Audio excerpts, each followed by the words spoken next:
That didn't happen.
Good evening, everyone.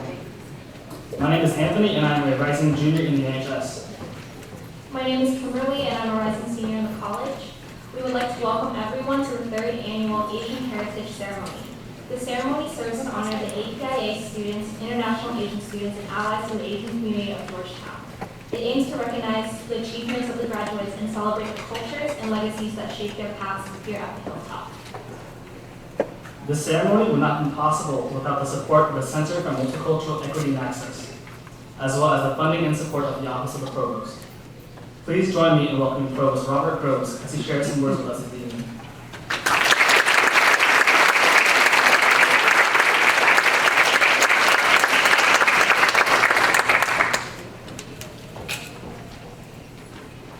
I am delighted, absolutely delighted to be here. And I thank the student organizers who worked long and hard, and the staff of Georgetown who helped, but really to the students. This is a student-led event. I can tell you, as soon as I learned of the plans for this ceremony, I decided to support them, and I'm happy to say we're going to keep doing this as long as we can. I think it's a wonderful ceremony. And I think it's wonderful because, as the students hopefully know, and I hope the parents here have learned through their students, Georgetown strives really hard to be a loving, rewarding, and stimulating home to students who've had a variety of life experiences and see the world from a lot of different perspectives. We are serious about this. Those who are different from the majority, unfortunately, bear a disproportionate size or piece of the burden of getting to know these different cultures. And those who are different from you. There's just more of the majority than the minority. I know this deeply from the faculty side, where I feel guiltily asking our faculty from minority groups to seek their advice. They're disproportionately asked to serve on committees. So in an environment striving to work and live effectively in a diverse world, those representatives of smaller groups bear more burden of that work. So in a way, this ceremony is important to me as a way of thanking the wonderful graduates seated in front of us. Basically, we honor you for putting up with the majority students who needed to learn so much from you. Your time was eaten up. and you spent much more time explaining yourself and your background than they did. I thank you, the students, for coming to Georgetown. My greatest hope is that you too have profited, both from the educational resources you had here, but also a social environment that we're striving to make rich and rewarding for everyone. I do have a special note for the parents here. Let's see, where are the parents? You should raise your hands. Okay, so now I know who to look at. I want you to know that we are very, very proud of your children. They have sacrificed and done much to achieve what they have thus far in their lives. But we also know that you sacrificed much to see this day. Your child had to work hard, yes, but and they deserve our praise, and these days are all about praising them. But you know, in the quiet of your mind, how you went without at various times, how you scrimped, and how you worked harder, all to make this day possible. We know this about you, and we thank you for this and for the gifts you've given to your children through that hard work. This is a proud moment for any parent. It should be especially proud for you, seeing the success that the guidance you gave your children, seeing what that has produced. I myself am honored to be in this room with parents and our wonderful graduates, and I wish you all the best in this ceremony, and I hope it's filled with love and camaraderie among the graduates who reached out and touched each other through the 4 years. And I hope the parents get to see a glimmer of the bonds that were built among them during these 4 years. So thank you for coming here. Congratulations to the graduates, and well done to the parents. Thank you.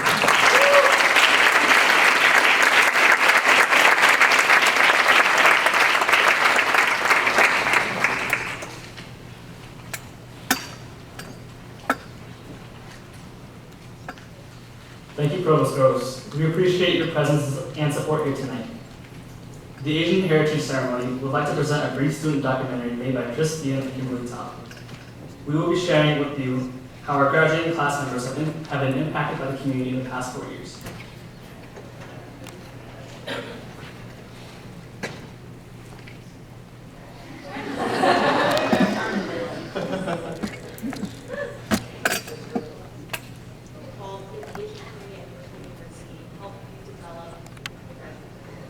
So when I first came to Georgetown, when I first visited Georgetown, all the groups that I saw were really, self-segregated. All the Asians were with the Asians, all the African-American community was with African-American people, and all the Hispanics were kind of with the Hispanics. But being at Georgetown, I didn't really come here initially thinking I would spend a lot of time in the Asian community. I wanted to really try to bridge the different gaps between different, communities in itself. So Hispanics and African American, Caucasian, and Asians together. And I thought I could bring that all together. And being involved with the Asian community, being involved with, FD, Flip This Funk That, whatever, I saw that bridge, and it was really interesting because you see a lot of people from different backgrounds get together. And I think also being able to learn a little bit more about my own heritage really helped a lot in understanding different people's perspective, because being an Asian American born Chinese versus being an Asian born in China are two different types of perspective in life, of how you develop friends, how you act socially, and it was really interesting to learn all of that. Georgetown Asian community has done a lot for me. Coming from high school where there are a lot of Asians, I was a little afraid that there was a small number of Asians at Georgetown. But despite the small community, it was still very strong and spirited, and I met some of my best friends here. Being involved in the Asian American community on campus and off campus has helped to give me direction in life that I didn't have when I was in high school. Before I came to Georgetown, I understood what it meant to be Hmong American, but then I came here and I was one of 2 Hmong Americans here, me and my sister. And I really struggled to find my place here at the university. And I didn't know what Asian American issues were, but I got involved with the Vietnamese Student Association, and that helped me to understand a history that is really closely related to the history of my people. And through that, I was able to find more opportunities, like internships related to serving the Southeast Asian American community. And if it wasn't for the Asian Americans that I've met here on campus, I don't think I would be able to serve the Southeast Asian American community and my own community back home without learning so much. Before I came to college, I did not realize all the obstacles facing a lot of Asian Americans here. And it was through ASA, the Asian American Student Association, and all their political activities and TV specials that I really learned about the hurdles facing a lot of Asian Americans in today's society. And that definitely helped me grow as a person, and it helped me become more aware of the things that I can do to personally help the Asian American community. It helped me a lot because I actually went to an international school in Japan for high school, and I graduated from there. And when I came here, it immediately gave me a community that I could just immediately identify with, because people make friends through shared interests, obviously. The people who I met through clubs, through JNet, through TASA, all the different Asian clubs, became some of my close friends. And because it takes time to develop friendships based on interests, and you obviously identify with people who are like you first. So I have friends through other things, my major, through my other interests, but the first people who I met at Georgetown and the first people I hung out with were actually other Asian Americans like me. And that definitely shaped my experience, because they had, coming from an international community, they had the same kind of prior experiences that I had. So the kids I hang out with, when we go out and we try different foods and stuff, we explore DC together, and that's the kind, and I like that whole international feel to Georgetown. Well, growing up in America, I really never connected with my roots actually. And whenever I marked Asian American on the box, it was just because I looked like an Asian American, I guess you could say. And then coming to Georgetown and becoming so involved with different Asian American organizations, I really came to understand it was more than just physical characteristics that made me an Asian American, and it was sharing different things and customs and stuff that really helped me I guess reconnect with who I was, and I guess my parents would definitely be more happy that way. So. Well, most importantly, the Asian community has really given me a sense of family, community on Georgetown campus, especially the ESA family. They've always been there for each other. Even though I was only with them for a short period of time, but they really showed me what it meant that a family can mean more than blood relatives. It can mean with people you develop amazing friendships with, you go through struggles with, and then you enjoy the benefits all together. And without them, I feel like my Georgetown experience wouldn't have been as much fun, as great, as amazing as it was. And The Asian American community has consolidated my identity and helped me understand where I fit in at Georgetown.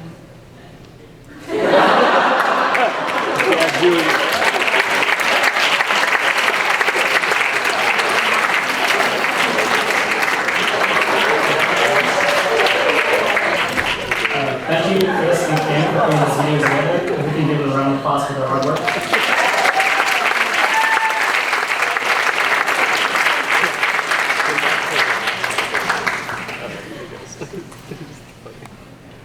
So our first student reflection will be from Bao Yuan. From Fort Worth, Texas, Bao will be graduating from Georgetown University with a Bachelor's of Science in Biology. At Georgetown, he committed himself to furthering cultural awareness and diversity on campus, serving on the executive boards of the Vietnamese Student Association, the Asian American Student Association, and as the co-chair of the Students of Color Alliance for 2 years, winning the Commitment to Diversity Award for Outstanding Seniors. Please join us in welcoming Val.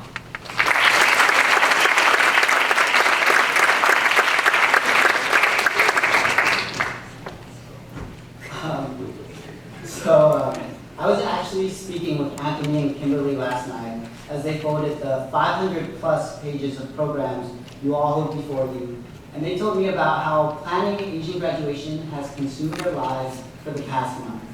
They told me that despite all the hard work, sleepless nights, and lengthy meetings, it would be all worth it as long as one senior appreciated their efforts.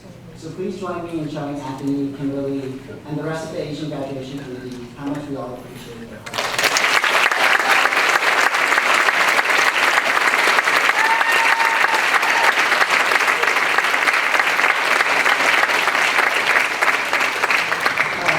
Now that I've said that, I would also like to tell Kimberly and Anthony that I rewrote my entire speech, and it is nothing like the one they approved yesterday, so I hope that's okay.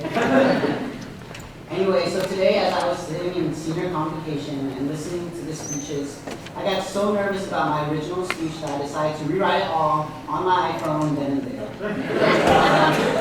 Sitting in McDonough, I realized that the best speakers were the ones that spoke about what they knew best.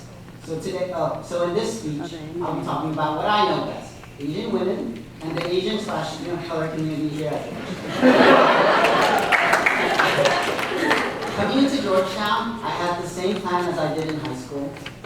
Lay low, get a good GPA, and get into med school, or law school, or dental school, or pharmacy school. But all of that changed during SAC Fair, as you all know what SAC Fair is. I have never written down my net ID as quickly and as many times as I did that afternoon. Every single booth that had a cute girl smiling at me had my net ID in seconds.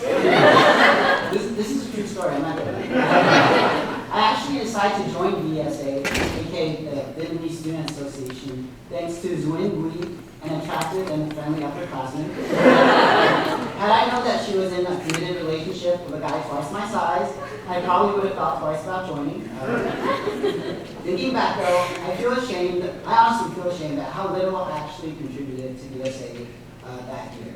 I had no idea what I was doing. I had limited social skills, no confidence, and a string of like cheesy one-liners that I hope that when I use them on have forgotten.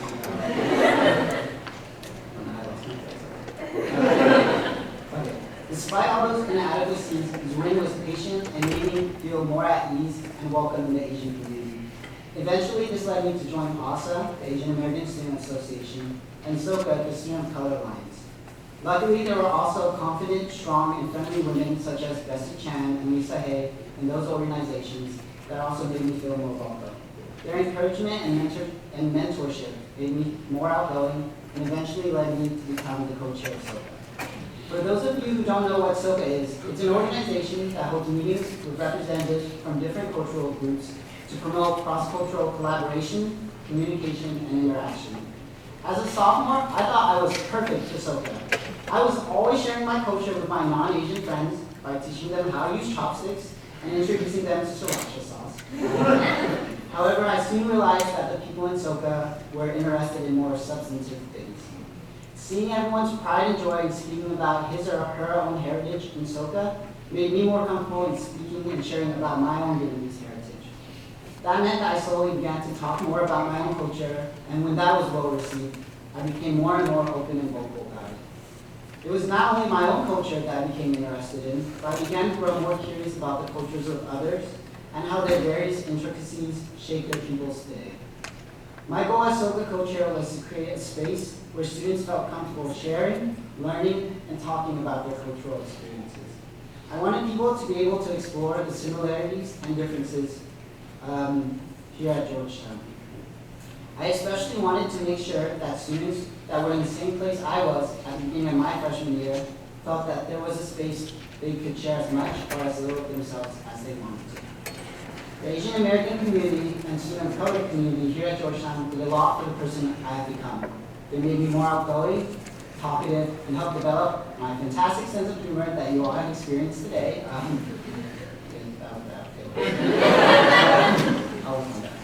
If I could talk to the awkward, shy, and socially challenged version of my freshman self, I would tell him that freshman 15 is real, that your chances of dating an upperclassman when you have a round baby face is almost zero, and that even though the idea of speaking in front of a group of people about your own culture scares you now, 4 years later, you'll be proud to have the opportunity to do so.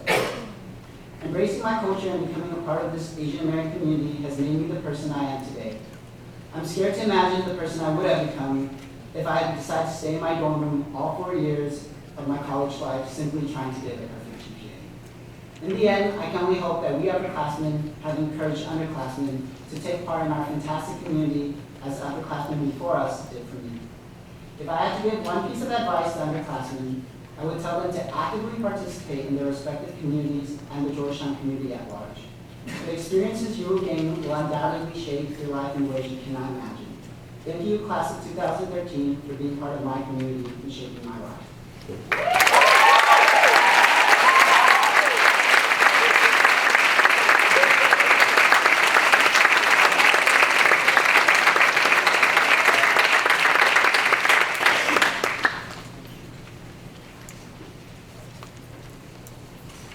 Thank you, Al. Our next reflection will be a spoken word piece from Dale Batoon. Dale is a nursing major from the Bronx. He has been highly involved with Club Filipino, serving as a SOCA representative, public relations chair, senior advisor, and helping organize and choreograph Bayunahan. He has also been an active member of the performing arts, serving as the head choreographer of Flip This, Funk That, a member of the Warrior Break Squad, and co-founder of the Corpus Collective. Outside of campus, he has led numerous group mentoring sessions for high school students at nearby Duke Ellington School of the Arts and the Male Development Association. After graduation, Dale will be working at the Children's National Medical Center in Washington, D.C. as a pediatric intensive care unit nurse. Please join us in welcoming Dale.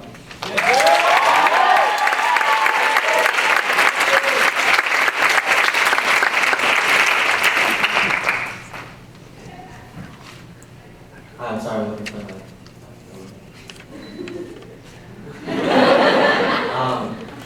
So actually, wrote a piece. I stayed up all night because I procrastinated sometimes. And I'm actually dedicating this to my mom, my dad, and my brother. Recipe for raising a Filipino American son.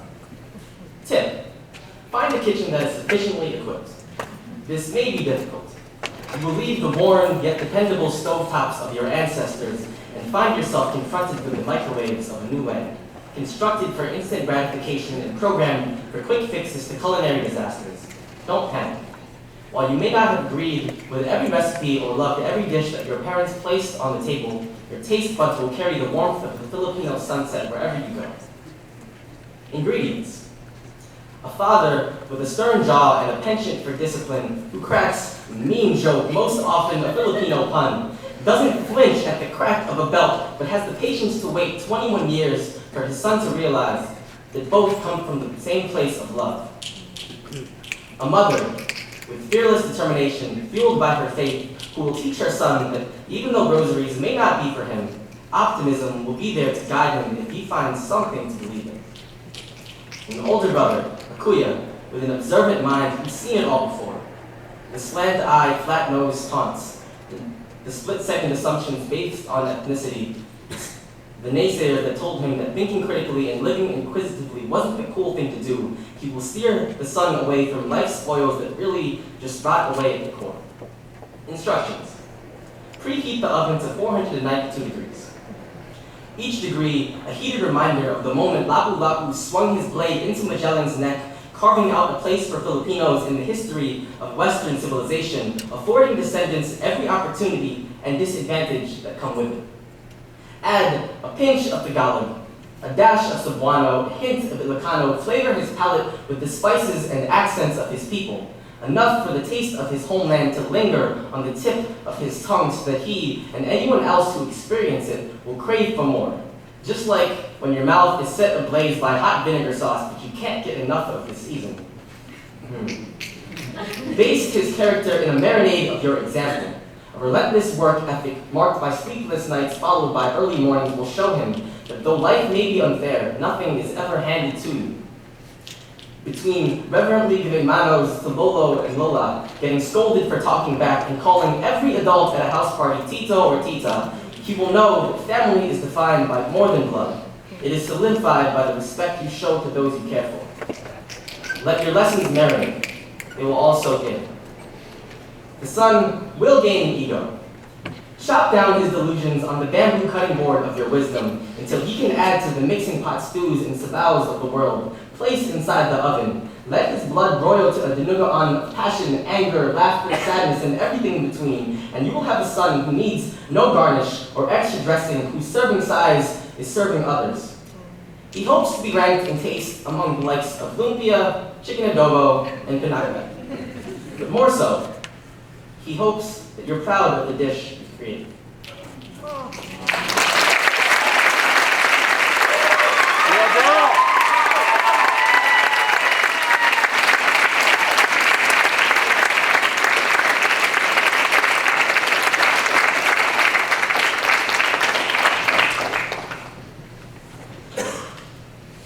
Thank you, Dale, for that inspiring piece. Now we'll hear a reflection from Nikita Shaw from Long Island, New York. Nikita is graduating with a degree in math and a minor in biology with pre-med concentration. She has been on the executive board of the South Asian Society for 3 years, danced and choreographed for Rangila, and was a member of GU Jawani since freshman year, as well as the co-captain her senior year. Outside of the cultural scene, she served as an NSO orientation advisor and was a peer advisor to incoming students. Please join us in welcoming Nikita.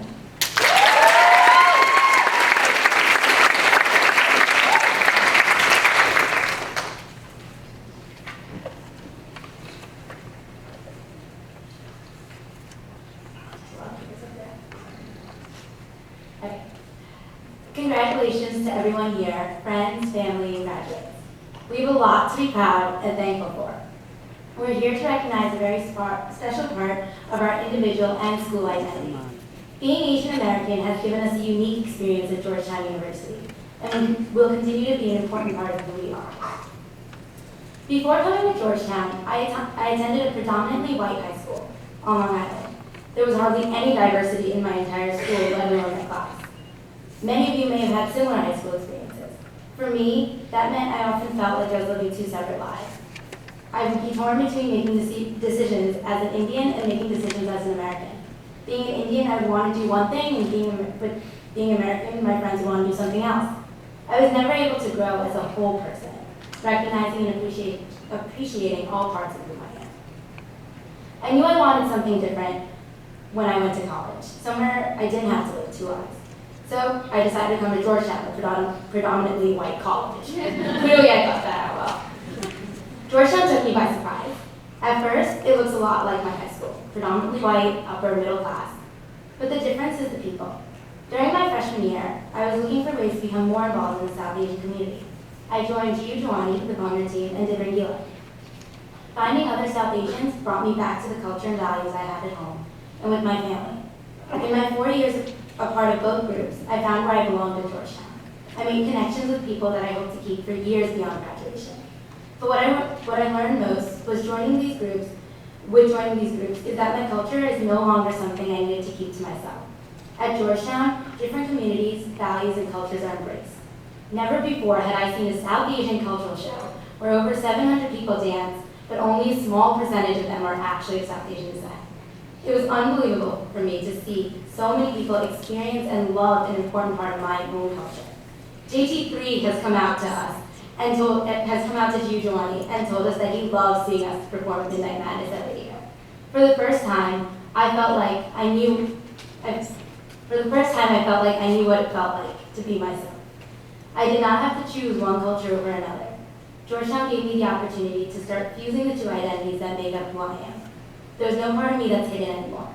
I could easily share my own culture and values with others. And here I found people who are accepting of this combination of two cultures that define who I am as an Indian American. When entering into Georgetown, I knew little about the Jesuit ideals and creed. But now I see that cura personalis, or caring for the whole person, isn't limited to just caring about others. Here at Georgetown, students reflect on their own lives as well and grow as a whole person. They look into the different elements that make up who they are and decide who they want to become. Georgetown cared about our whole identity. For me, this meant I no longer had to choose whether I'm an Indian or an American. I could mold the two together to create an identity that is my own and then to simply be myself. And that is what I am most grateful for here. Here, we were given a community that shares and appreciates who we are and where we come from. Sure, there'll be times where our identities may clash and you'll have to make decisions, but I'm certain that with what we've learned at Georgetown, we'll be able to reflect and think deeply about what's most important to us as individuals and do what's best in any situation. So, as we all graduate this weekend, be sure to take a moment to reflect on your own lives. Thank your parents, siblings, and family for instilling in you the values and culture that define who you are as an Asian. And thank your neighborhood, school, and surroundings for shaping your identity as an American. And then thank Georgetown for creating a place where you could take these different elements that make you up to truly define who you are, so you know how it feels to really just be yourself.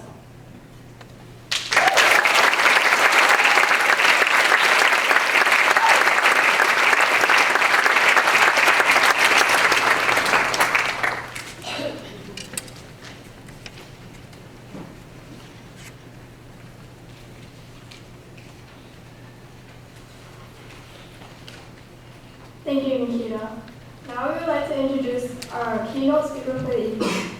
Mee Mua is the President and Executive Director of the Asian American Justice Center. She leads efforts to promote civic engagement, forge strong and safe communities, create an inclusive society, and empower Asian Americans and other underserved communities. Most recently, Ms. Mua served as Vice President of Strategic Impact Initiatives for the Asian and Pacific Islander American Health Forum. Ms. Mua managed the forum's divisions on policy analysis, political advocacy, strategic communications, research, and evaluation. Prior to her position at the Health Forum, Ms. Mua was a 3-term Minnesota State Senator where she chaired the Senate Judiciary Committee. From there, Ms. Mua began her legal career in private practice in Minnesota.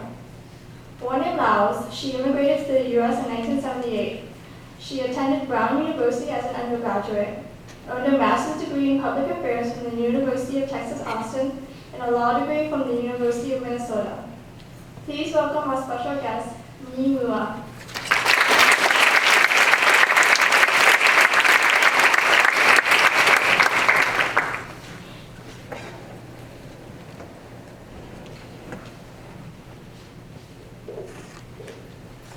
All right, so usually my staff come ahead of time and they test the podium, and then if all you see is a set of rabbit ears from the microphones and they put a stepping stool up here. But today we're all very busy on the Hill, and I'm very excited to be here, so you can't quite see me. I'm up high and I can see all of you. I'm honored and excited to be here. When Anthony emailed and asked whether I would come and be a part of your ceremony, I was very excited, but I was also concerned because we are at the height of negotiations on the comprehensive immigration reform discussions that are taking place as we sit here tonight. And I was afraid to accept his invitation for fear that I would be caught up in negotiations on the Hill and not be able to join all of you. I didn't think that too many of you would be disappointed, actually, because it would cut out about 15 minutes out of the program. But then one of my staffers, Bessie Chan, came to me and said, some of my friends are going to be in the audience, and I would really like it if you could go. So I'm very excited to be here. On my staff at the Asian American Justice Center, I have 2 Georgetown graduates. And in my family, we have 2 Georgetown graduates in my family. Many of you may remember Amy Hang, who was here several years ago. So I kind of feel like even though I went to Brown, you will forgive me and give me the opportunity to join all of you tonight. I'm also really grateful and excited that the provost was here to address all of the parents and all of you When I was first appointed at the Asian American Justice Center, I had an opportunity to overlap with then Director Groves of the Census Bureau.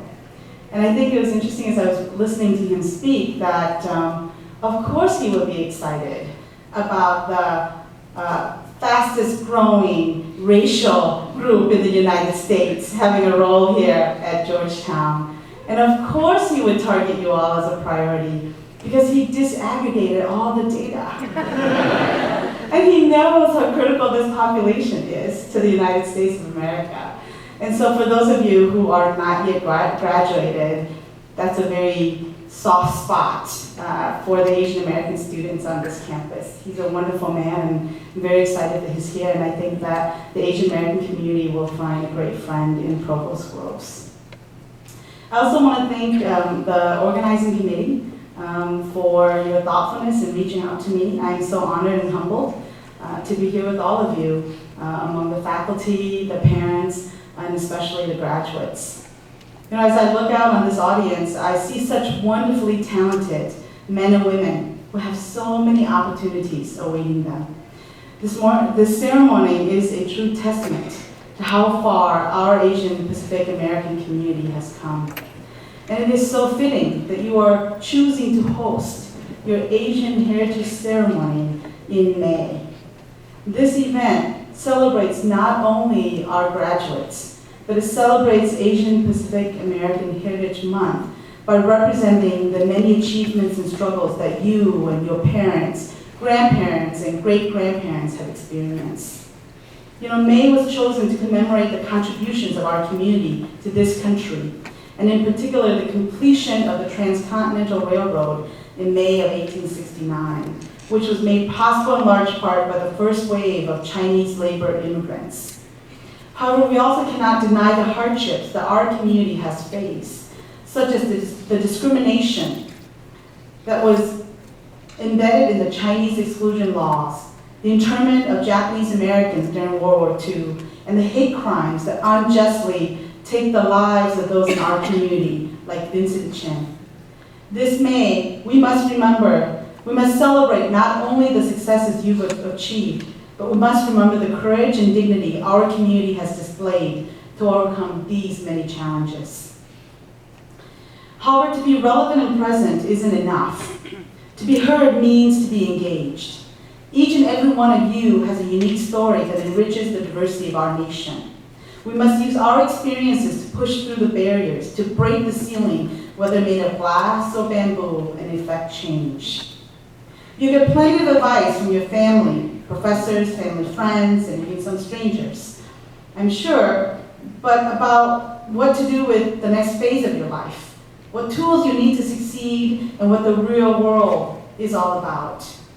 And I guess the task that I was asked tonight is from my lens to share with you a little bit of some of the things that have guided me in my life. I was born in a thatched roof bamboo hut in a small jungle village in northern Laos, where there was no electricity or running water. And although much of my own memory of my family's journey to the United States has been recreated from years of retelling by my parents, the moments of real recollection for me are dark and painful, and like so many of you, so awesomely inspiring. Though I don't recall much of the specifics, I do remember walking for days and days to get to the border between Laos and Thailand. I remember getting into a very small rowboat and getting off on a very wet, slippery, muddy riverbank.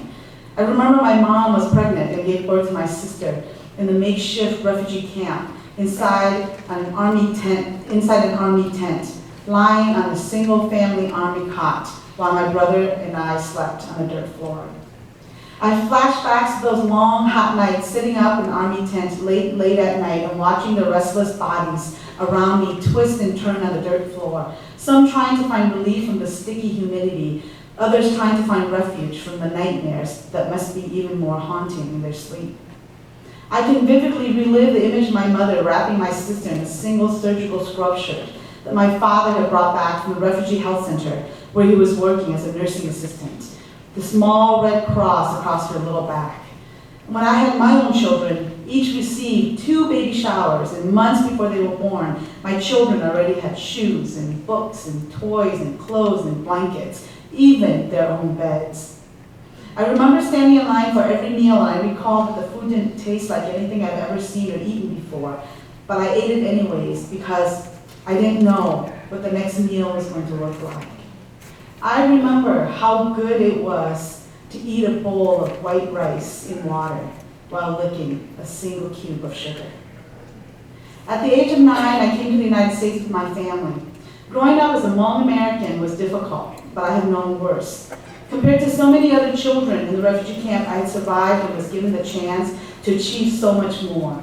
In the deepest parts of my soul, I always knew that I owe it to all those who didn't or couldn't make it, to take full advantage of every opportunity that came my way.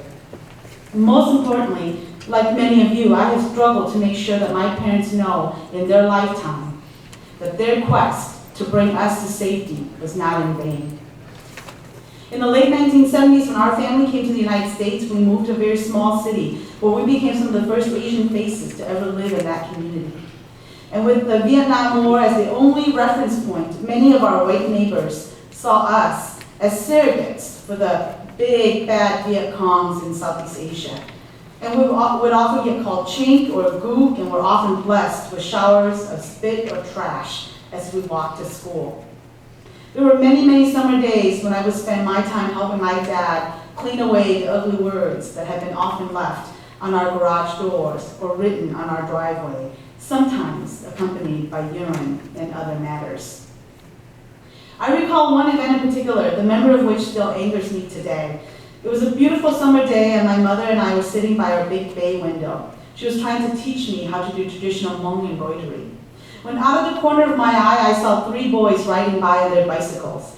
And as they drew near the window, one of the boys threw a handful of eggs at the window. As the eggs were streaking down that side of the window, a second boy threw another handful of eggs on the other side of the window. And though I was shocked and afraid, I also wanted to see these individuals closer, so I went up to the window. And I was trying to identify them. The third boy came up on our lawn on his bicycle, looked me in the eyes, and spat at the window.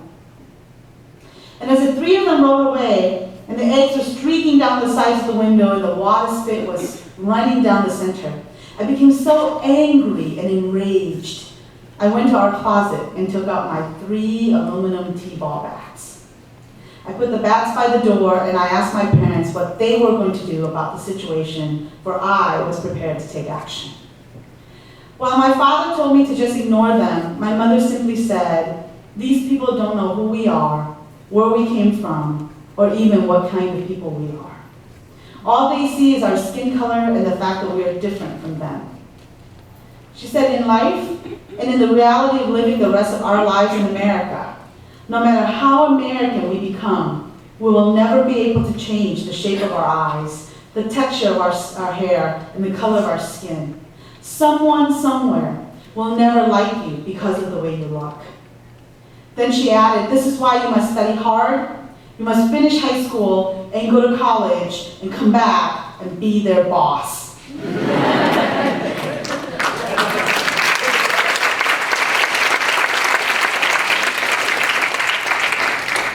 She said, in your lifetime, many, many people will never like you because of the way you look. But some people will have to respect you because of who you are. And as disrespected and as violated as I felt, I could have resorted to violence. But my mother's words gave me strength and direction. And I graduated from high school and I went to college.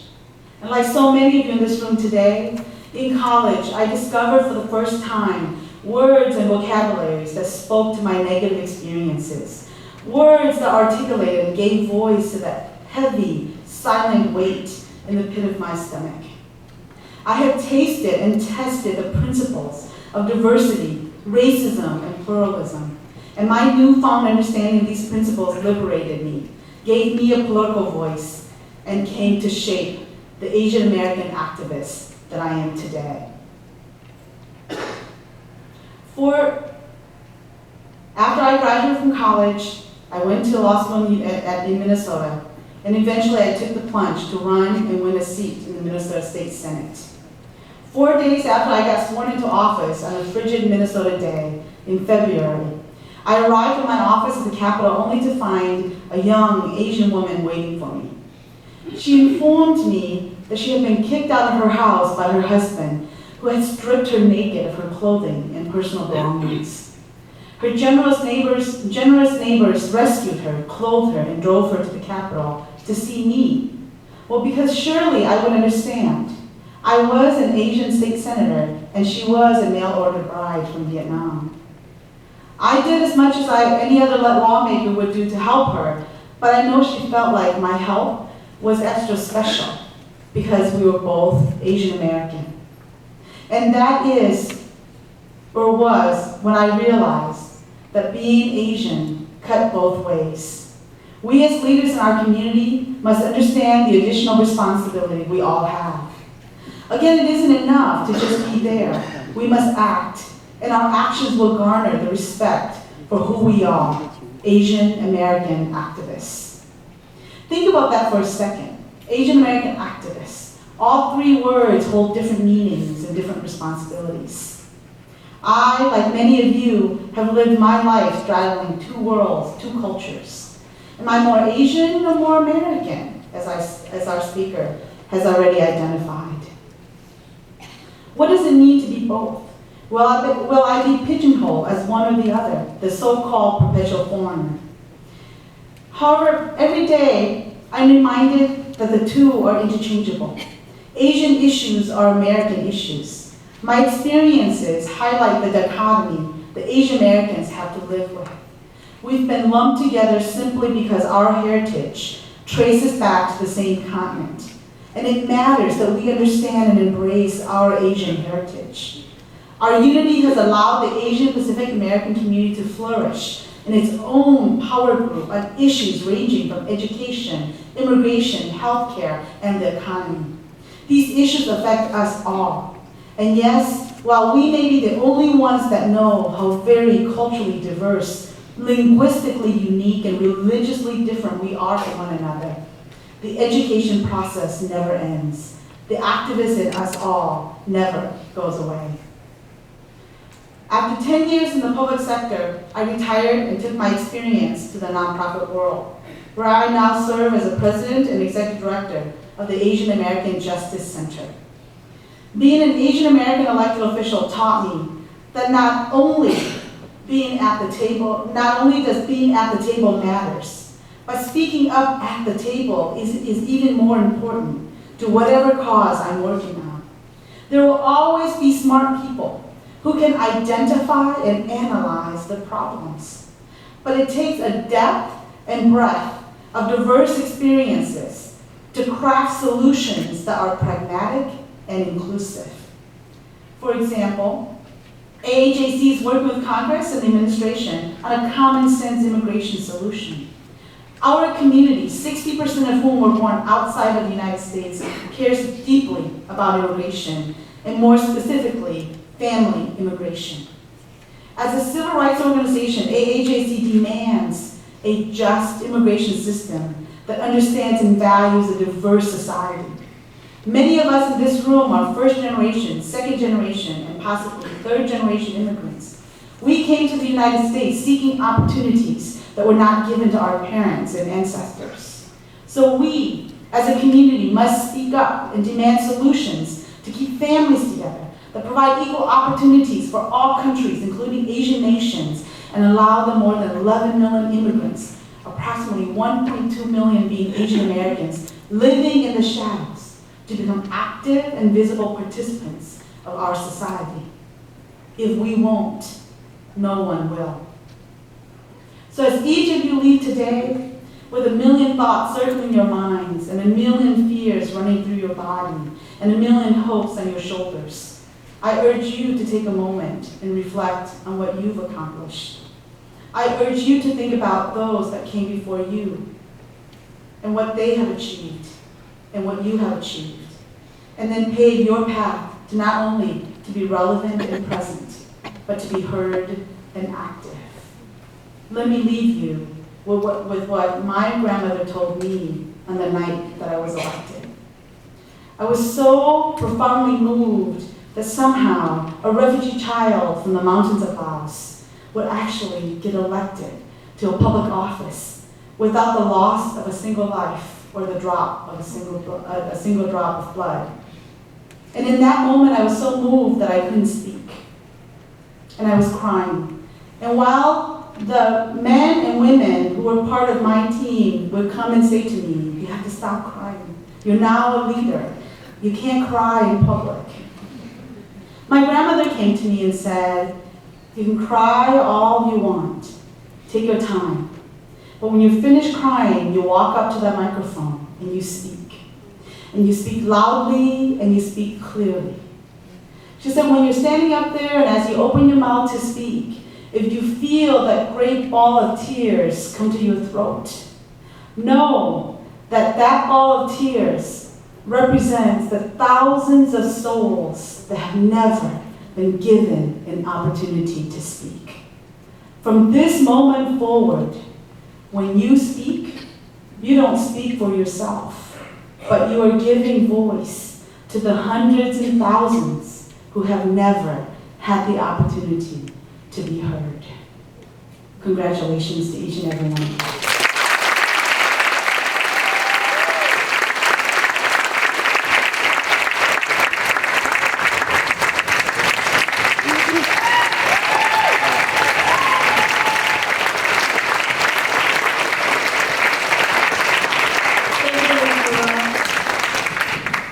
We are honored to have you address our graduating class today.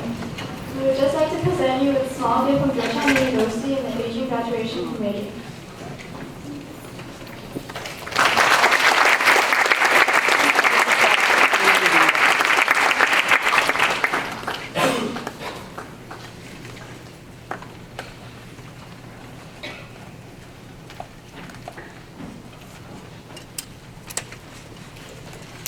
As acknowledged by many presenters this evening, one of the most distinguishing aspects of the APIA community at Georgetown is the spirit of our members, who have been involved in promoting culture and showing commitment to furthering the APIA issues here on campus, despite the challenges we face being an underrepresented minority on campus.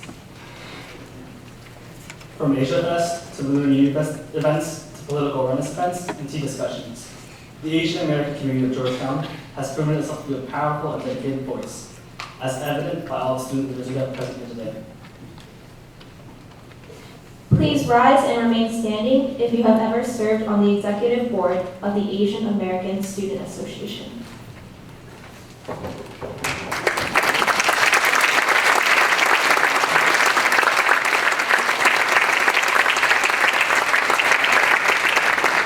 The Chinese Student Alliance.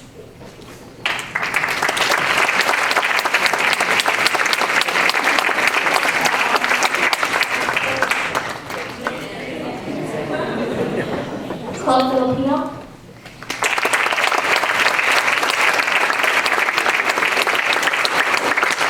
Club Singapore.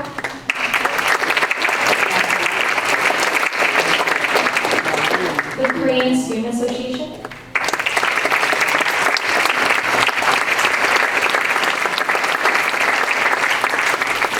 Japan Network.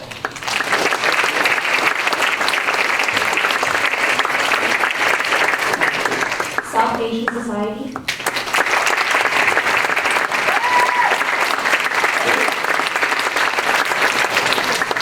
Taiwanese American Students Association.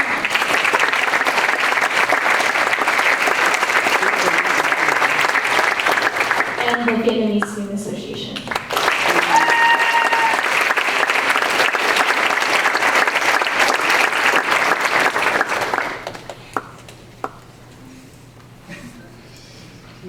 If you have ever served in an organization which furthered APIA issues off campus, such as OCA, AAJC, or the White House Initiative, White House APIA Initiative, please stand up.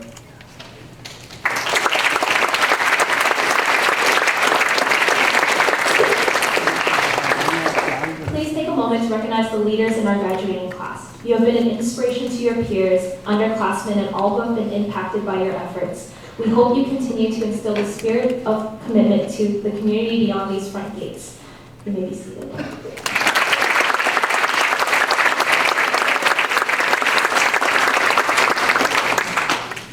Please welcome Professor Dennis Williams and Jacqueline Mack from CMEA, who will be presenting the skills to our graduates.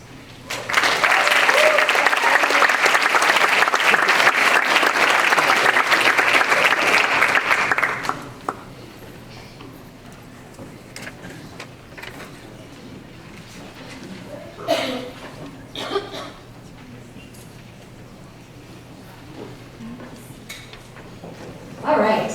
Hello, my name is Jacqueline Mack. I'm the program coordinator for the Center for Multicultural Equity and Access. I realize that this and a closing remark is the only thing standing between you and some delicious food at the reception. So we're going to try to expedite this process. Okay. Try to hold the applause after each school is called, and there's only 4 schools, so, pace yourself. From the School of Nursing and Health Studies, Dale Andrew Batoon.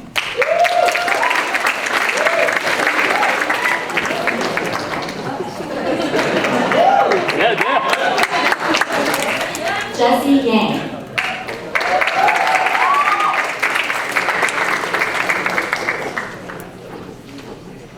The school affectionately known as the College, Bao Wen.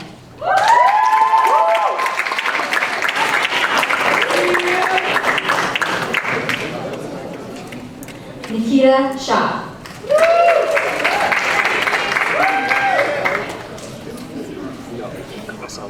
Evelyn Alanis.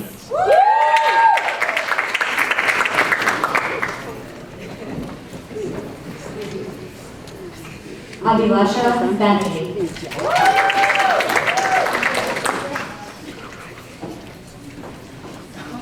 Uri Bong. Who's that here? Eric Chang.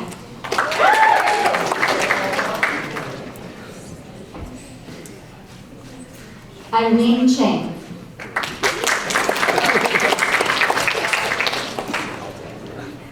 Aisha Datwani.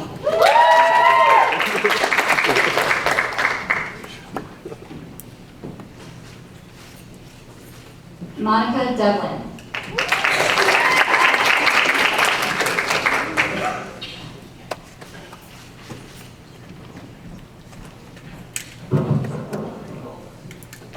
Nicole Height.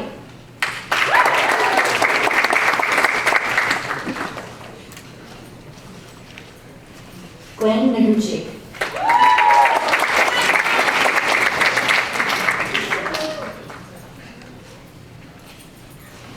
Anika Khan.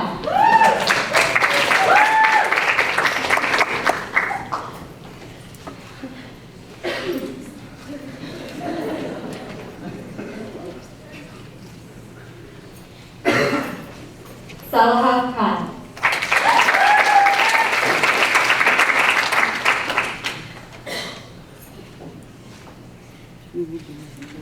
Jane Kim.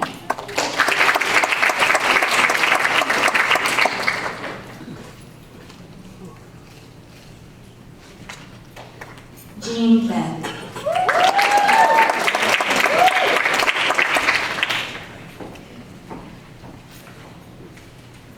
Danielle Lee.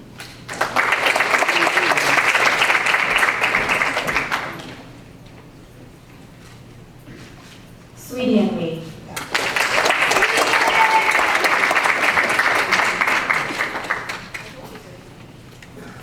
Wei Yin Lin.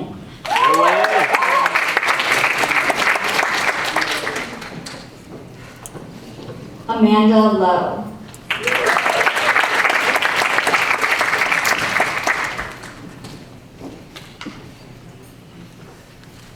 Monique Morris.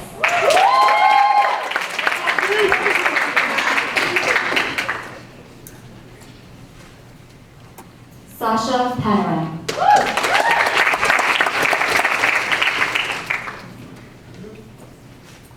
Aman Shahi.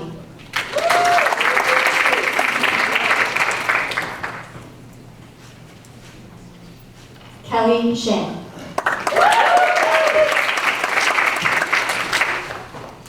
Neha Sati.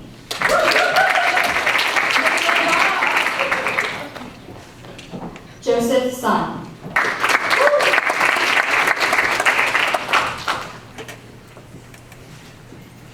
song.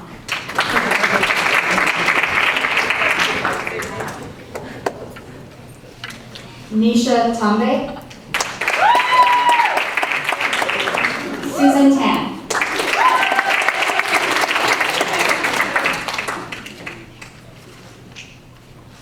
Zubin Teherani.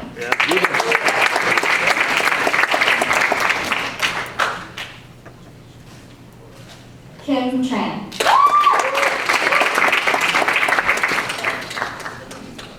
Kalia Vang.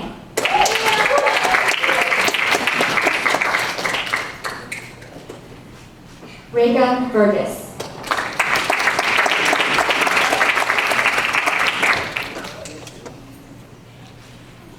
Fanny Yun.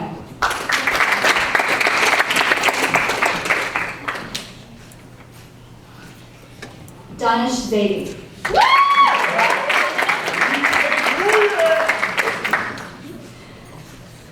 Weihung Zhang.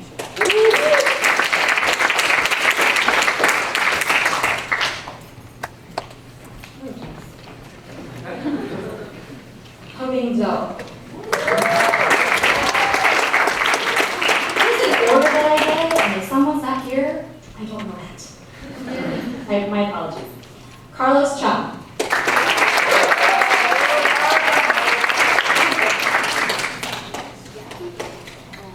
Kapil Desai.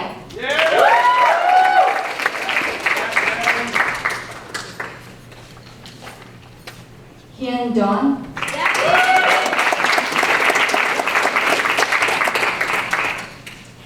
Davison Han.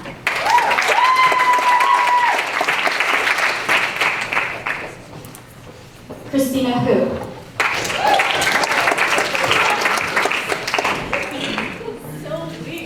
Joseph Kang.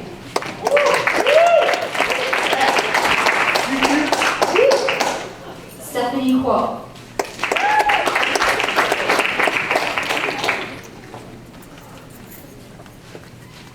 Yushin Liu. Caleb Reed.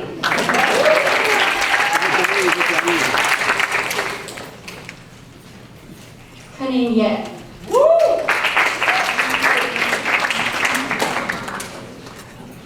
Now from the Edmund A. Walsh School of Foreign Service, Adeline Joshua.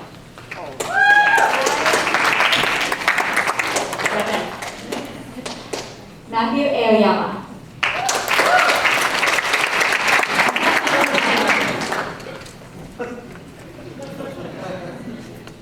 Nathan Boo.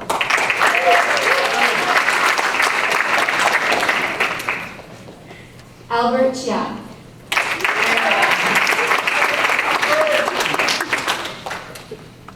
Christina Crisostomo.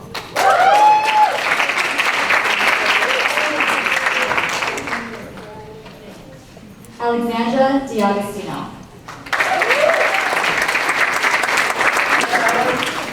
Alan Dang.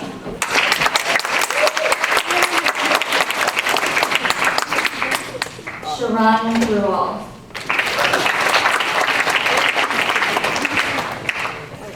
Tara Hill.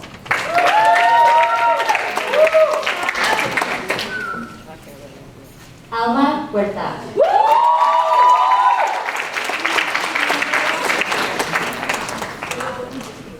Alex Jung.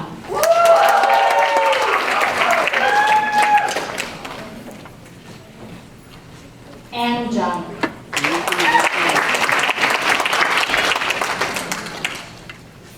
Rosa Kang.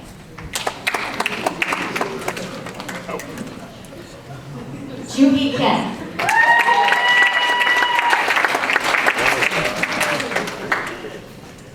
William Ken.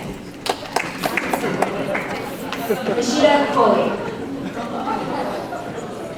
Jiko Lin.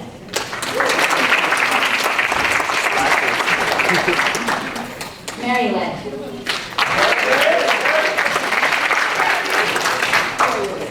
Chirag Nayu.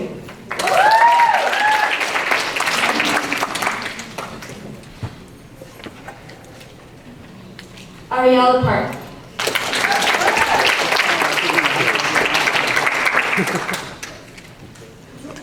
Rachel Park.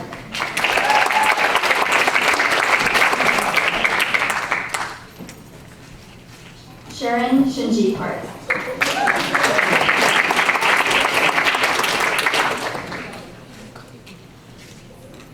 Annika Patel.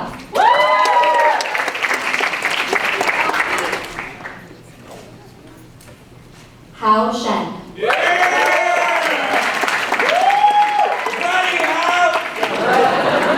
Yuko Shimada.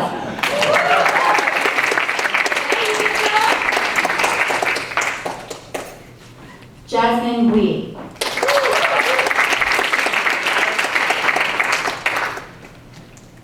Hillary Wong.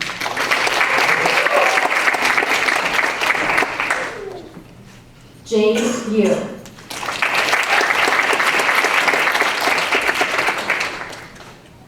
And Quan Chen.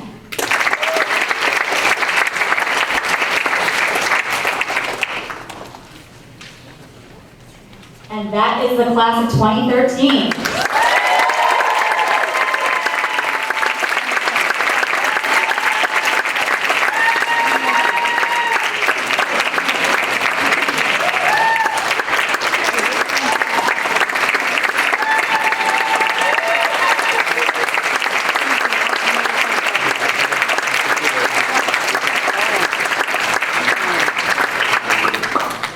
Congratulations to our graduates. We would now like to welcome Professor Francisca Cho for the closing remarks. Professor Cho works in the area of East Asian Buddhism, particularly the media of fiction, poetry, and film as cultural expressions of Buddhist values and practices. Her courses include Introduction to Buddhism, Buddhism in Film, Religion and Aesthetics, and Buddhism and Christianity in the Secular World. She received a bachelor's degree in Religious Studies from Brown University, master's in Religion, and doctorate in History of Religion from the University of Chicago. Please welcome Professor Cho.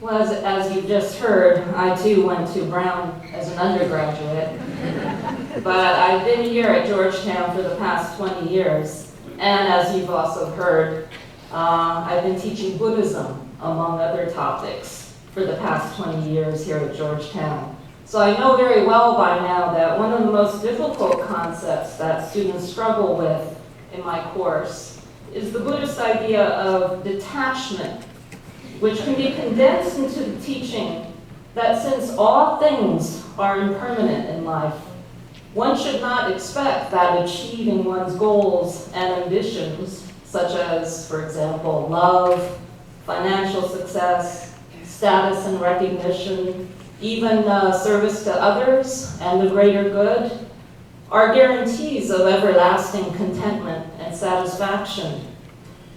Now, to get into and graduate from Georgetown, of course, you have all been nurtured on the importance of working hard in order to secure the promise of a bright future. And I say this knowing very well that not a few of you are the products of tiger moms and dads.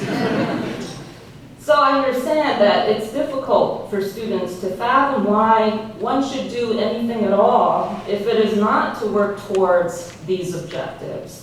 What is one to do as an alternative, especially if Buddhism teaches that there is no realm of eternal reward for asceticism and self-denial, and its goal of nirvana might simply be defined as the extinction of those very desires and goals that make us all human.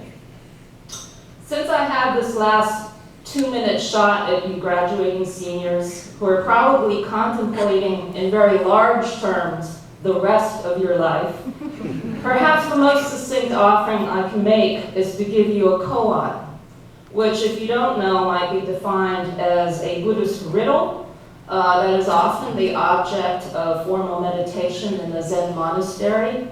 But it doesn't have to be a formal object of meditation. It might be thought of as a question to hold in your mind, sometimes loosely, sometimes more intensely. but one that is capable of being sustained, hopefully for the rest of your life. The koan is, how is it possible to strive for success in life while remaining detached from the outcome? That is to say, how can you be passionate and dogged in your commitments and pursuits while simultaneously accepting that the universe may not respond in kind with favor, and that is perfectly all right? As with all koans, the answer cannot be intellectually formulated or put into words. And this is in the best tradition of Oriental inscrutability. As the Chinese Taoist philosopher Lao Tzu said in his famous text, the Tao Te Ching, those who know do not speak. Those who speak do not know.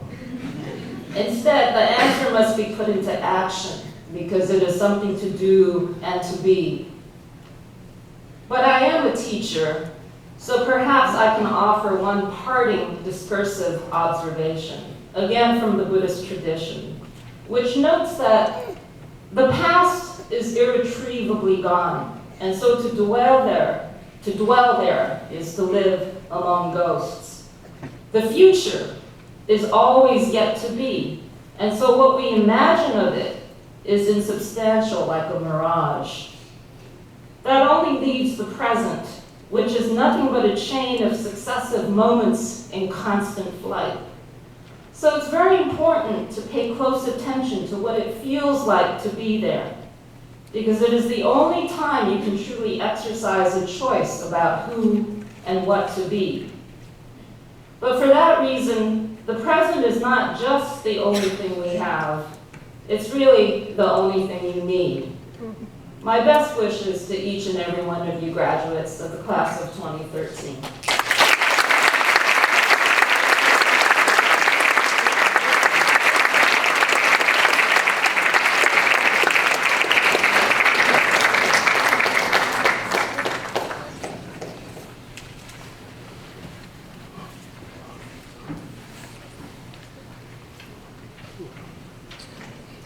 Thank you, Professor. We would like to take a moment to recognize the individuals and organizations on campus who have helped us make this all possible. The Center for Multicultural Equity and Access, especially Professor Dennis Williams, Monique Thompson, Jacqueline Mack, and Alma Bertha.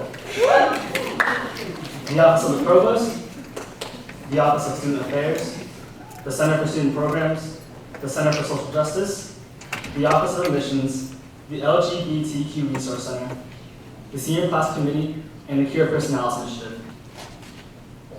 We would also like to thank the Cultural Graduation Ceremony Committee, Zenon Jaimes, Sarah Vasquez, Taylor Doty, Anthony Lopez, Erica Nedwell, and all the volunteers in the Asian Heritage Ceremony Committee. Kimberly and I would like to say that it's been a pleasure and an honor to serve you guys. Congratulations, class of 2013. We would like to invite all guests to a reception on Harvard Patio with food, of course, hosted by the Cultural Graduation Ceremonies Committee.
She will be back later. The birthday, they are moving to a new hotel tomorrow with no employees. Yes. Yeah, she told me to text her when before I go.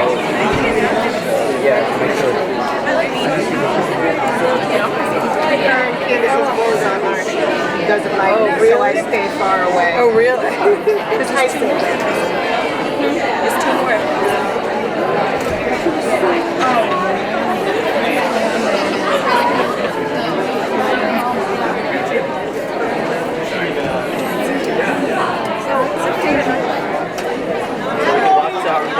We go to Art of Patio, and then How are you? Thank you. What is your name? Shane. I'm here. How are you? Hi. How are you? I'm doing well. Thank you.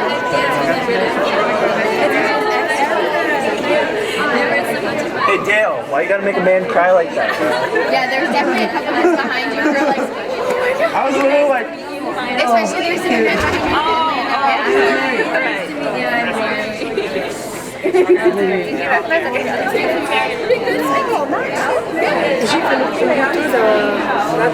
No, but she's our choreographer.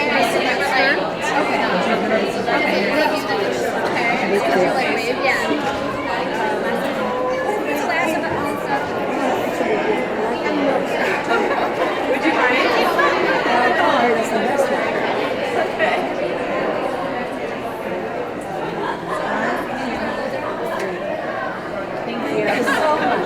I like that.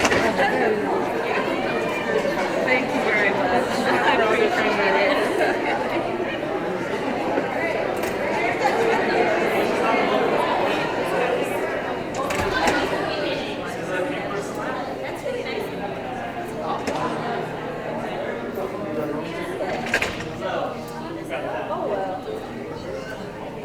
We tried.